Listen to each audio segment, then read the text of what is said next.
انك تستخدم ادوات الذكاء الاصطناعي بقى امر الزامي عليك مش مجرد رفاهيه، لانك ممكن تنجز اكتر من تاسك بمنتهى السهوله وكمان في اسرع وقت. هتتعلم ازاي تتعامل مع ادوات الذكاء الاصطناعي بمنتهى البساطه.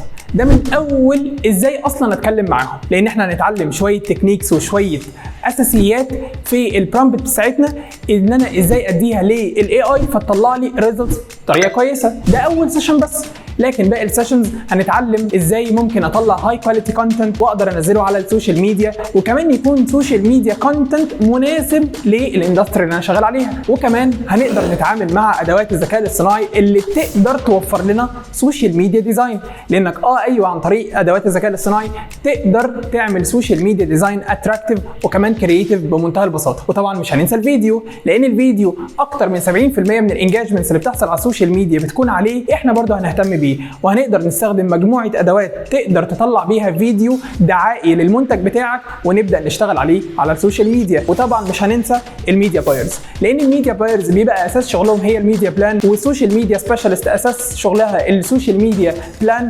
فتعالى نتعلم ازاي ممكن اعمل ميديا بلان وكمان سوشيال ميديا بلان عن طريق الاي اي تولز، وهنستخدم بعض الادوات الخاصه بالذكاء الاصطناعي اللي تقدر توفر لنا ميديا بلان وكمان بروبوزل اقدر اقدمه للكلاينت بتاعنا. نيجي بقى على اهم جزئيه، والجزئيه اللي هتهمك بشكل كبير، وهي جزئيه الاي اي اوتوميشن، لانك هتتعلم ازاي تاوتوميت البيزنس بتاعك علشان تقدر تنزل كونتنت او تكريت كونتنت وتبدا تكريت ديزاينز عن طريق مجموعه من ادوات الذكاء الاصطناعي، وكمان تخلي الادوات تبوست البوست ده اون سوشيال ميديا عن طريق اهم التكنيكس اللي هتبتدي تراعيها في جزئيه الاي اي اوتوميشن، وتبدا تسهل عليك وقت ومجهود كبير.